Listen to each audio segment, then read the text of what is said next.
FSN Radio. It's all about what's next. Go to financialsurvivalnetwork.com and sign up for your free weekly newsletter. You'll also get 3 free reports. The Financial Survival Network. It's all about what's next. Hi, everyone. I'm Kerry Lutz. This is the Financial Survival Network, and it's time for another Triple Lutz Report. This is episode 475. You were listening to the last Triple Lutz Report. I explained to you that none of the current crop of Democratic wannabes or pretenders to the throne who are trying purportedly to become president are ever going to make it. The best you can say about creepy, sleepy, pervy Joe Biden is that he is a placeholder for the eventual nominee. So, in other words, if Biden should get lucky enough to prevail to actually take the nomination, he's not fit to run. Now, the one thing you have to understand about Democrats is they're being hoisted on their own politically correct petard, because being a Democrat means that in the spirit of inclusion, every idiot who decides that they are going to run for president must be taken seriously. What I want to know is, you got all these shrinks, thousands of shrinks saying Trump is insane, he needs to be removed from office under the 25th Amendment. Where are they judging crazy, sleepy, creepy Joe Biden's mental acuity and his ability to actually lead the country? You would think if these people were sincere, they'd look at this guy and say, hey, we might as well just reelect Jimmy Carter, because this guy is done. He's toast. He really has no ability to. He just is non-compos mentis. I mean, he was always stupid. He was a buffoon. He was somewhat amusing and endearing. I'll grant you that. But basically, Joe Biden was never a person to be taken seriously. Hasn't gotten any better than that. He's falling apart at the seams. He is unfit to be the candidate. So the only reason that he's there, well, there's 2 reasons. One is to assist in the impeachment efforts against President Trump, because creepy Joe knew he was going down. So the one chance he had was, hey, I'm a candidate for office. None of these allegations mean anything. You're just doing it to try to, take the presidency away from me. So in effect, he's seeking to use his campaign for president and his attempted nomination as immunization for the charges of corruption that are all too obvious between him and Hunter. They just totally monetized the office. They raped the country. So that's number one. And number 2 is it's a form of elder abuse, and they persuaded him, Joe, you're really the one. The country can't live without you, knowing full well that when push came to shove, he would never be the nominee. But look, if he actually wins the nomination through the primary process, which I doubt is possible, but if he's actually able to do it, then they'll be able to pull him out the last minute, say he's non-compos mentis Joe, he's got to go, and then they'll put their own person in there who will probably be a moderate or somebody acceptable to the elite, which is not one and the same. So that's Joe. Hey, we had Kamala drop out yesterday. She was an arrogant, nasty, really mean-spirited, and just a lazy intellectual person here. When she attacked Biden for busing was about the worst thing to ever hit public education in the United States. Tore apart communities. Look at South Boston, all over the country. It tore them apart.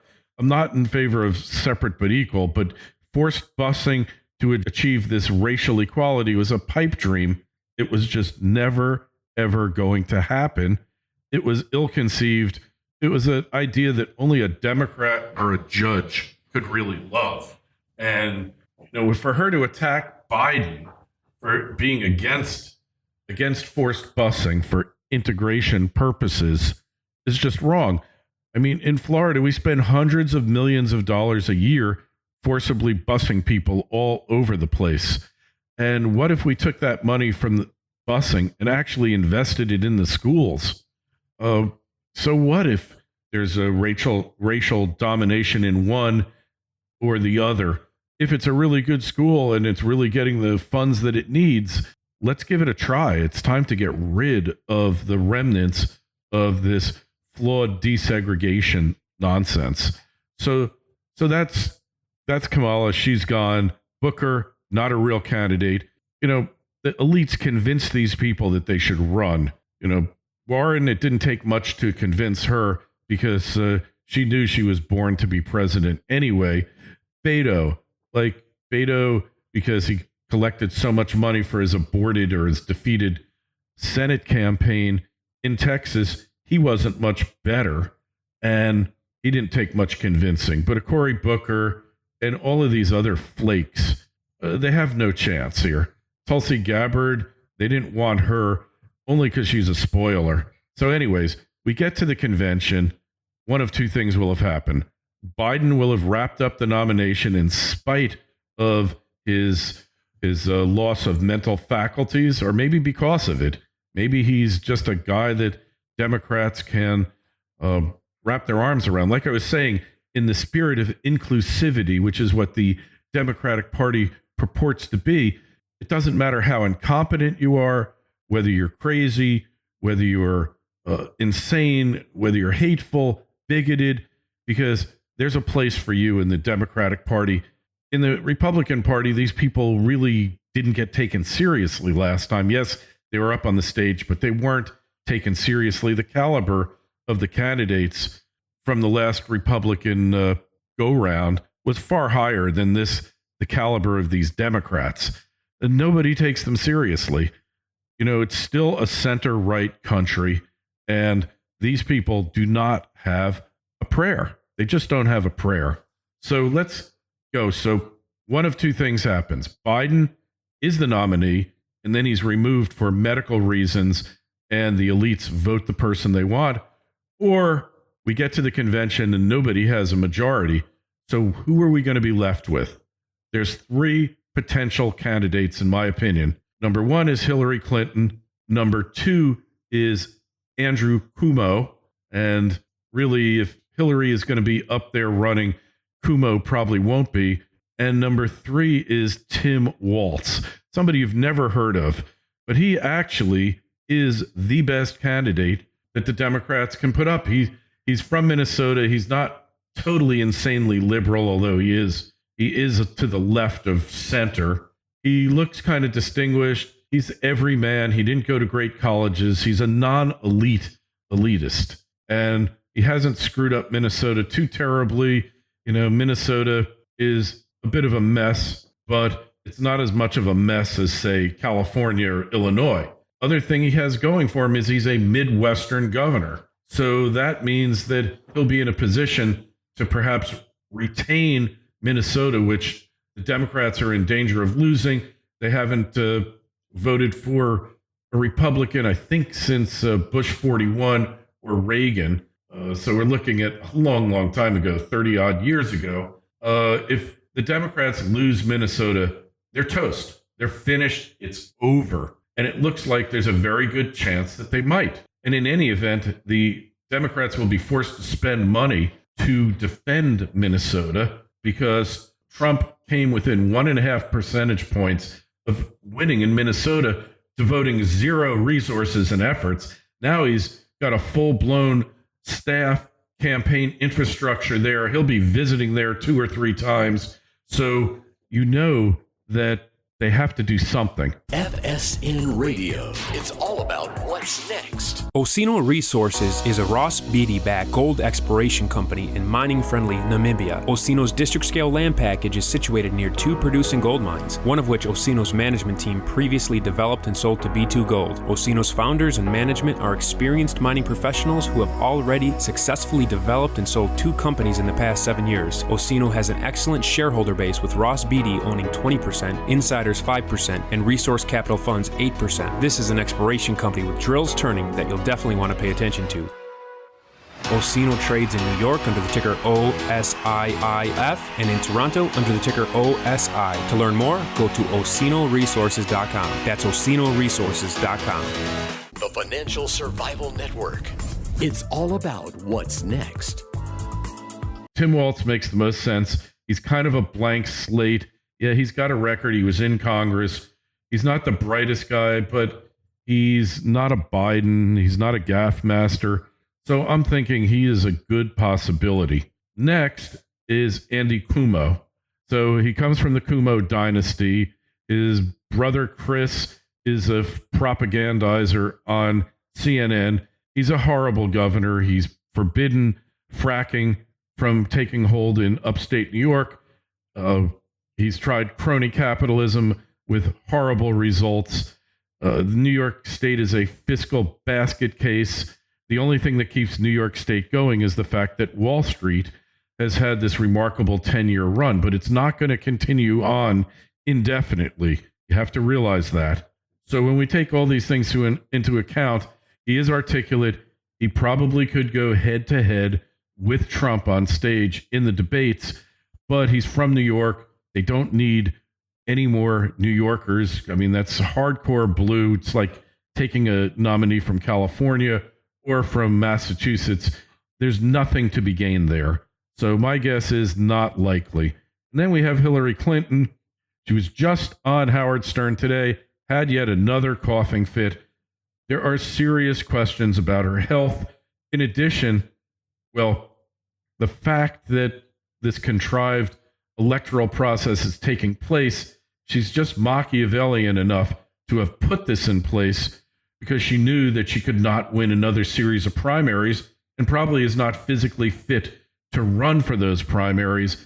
And the party has gone so much to the left, it's even further left than she is. So Hillary, as a cynic, you could say she's planned this whole process out. This is also a war between, the mainstream Democrats and the left Democrats, the moderates versus the totally over the top crazy liberals who are totally unelectable. They cannot get elected. Elizabeth Warren is unelectable. Pete Buttigieg, he's unelectable. They're all unelectable in their own right. So really, Hillary maybe put this cluster, together to get her a nomination without having to go through a campaign season that she's physically unfit to handle. And then Biden is out, Hillary's in, and that's what happens. My gut feel is it's not going to work that way. She is too divisive a character at this point in time. She can't really bring the left over. A guy like Tim Walz could bring them over without having to be overtly leftist because he's like Chance Gardner in that movie Being There, where everybody sees what they want into him. To me, he's like a Pataki.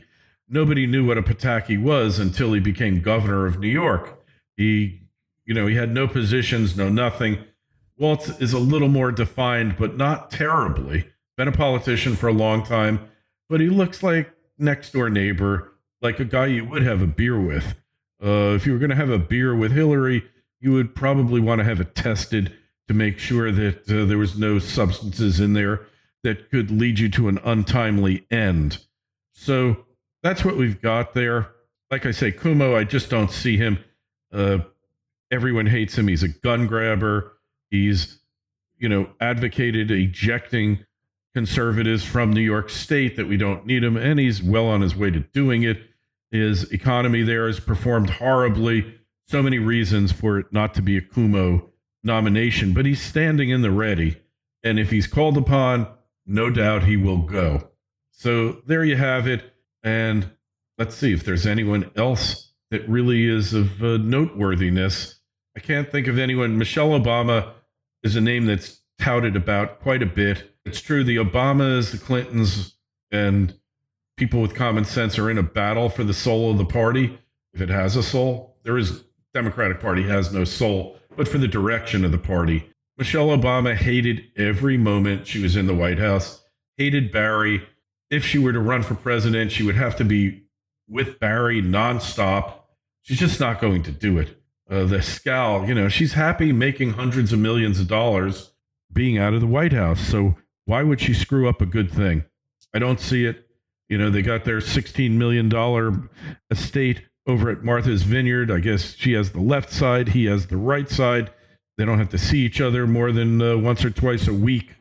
And, the only threat to them is climate change, that it'll sweep their place away. Shows you what they think. Michelle Obama, never going to be a candidate. Oprah, no. I just don't see it. So there you go. There's my opinions. Tim Walz, he's going to be the nomination. Regardless, it's not going to be Joe Biden or any of those people who are running now. I'm just giving you my best educated guess because he just clicks all the boxes and he is a Midwesterner. If the Democrats have any chance of winning, they're going to have to recapture a large chunk of the Midwest and Pennsylvania. If they don't do that, it's over. Look, my opinion, I said it from the day Trump was elected. He will be president for 8 years. The reason is really simple. Incumbents always have the advantage because they get to spend money, send money. They get Air Force One. And Trump, there has been no let up in his popularity. Those who voted for him are still going to vote for him. A lot of you out there are doing better economically. That is a fact. Some of you aren't. That's true also. But the reality is that Trump is going to be reelected handily. Remember, two things. I was one of the few people who predicted his election in 2016, and I made that prediction in July of 2015 after I had seen Trump make his case before Freedom Fest and see 2,500 libertarians give him a standing ovation. Whether you love Trump or hate Trump, doesn't matter. He is a leader, and that is what the country's been desperate for. Whether he's leading us down the path of doom or leading us to the promised land, he is leading us. None of these other people we've had since Reagan have been leaders. You have a situation, they call it in the military, management without leadership. That's what the United States has had since Ronald Reagan left. No vision, no hope, no nothing. That is why Trump will win again. The other prediction I made, which nobody out there made, and it makes me feel like maybe I've got an insight. I know Trump. I did some work for him, minor cases 20 years ago. But the other prediction I made that I repeated yesterday is I predicted from day one that the wall would be built to some extent. I didn't know how long it was going to take. But more importantly, that the Mexican army would be stationing troops on its borders to cut down on illegal immigration. Nobody else out there ever made that prediction except yours truly. I'm not doing this to toot my own horn, just to let you know that I've got some insights here that you're just not going to hear elsewhere. So, look, like I say, the situation is always hopeless, but never serious. Don't get your panties in a bunch. We made it through Bush 41. We made it through Clinton. We made it through Bush 43, barely. We made it through Obama, barely. We'll make it through Trump, whether you love him or hate him. It just doesn't really matter that much. Hopefully Trump can do more good than harm, but keep an eye on the debt. $24 trillion, up $2 trillion since he took over. That's it for now. This is Kerry Lutz. Been another Triple Lutz Report signing off. Make sure you visit our website, financialsurvivalnetwork.com. Send me emails. Post comments to the website, post them to YouTube and to all the podcast platforms out there. KL@KerryLutz.com is the email address to send me emails. Love doing this. I'm on my 9th year now. I hope I'll do another 9 years. Maybe I'll be creepy Joe Biden's age when I stop doing it. Anyway, that's it for now. Thank you so much for tuning in. FSN Radio. It's all about what's next. Go to financialsurvivalnetwork.com and sign up for your free weekly newsletter. You'll also get 3 free reports. The Financial Survival Network. It's all about what's next.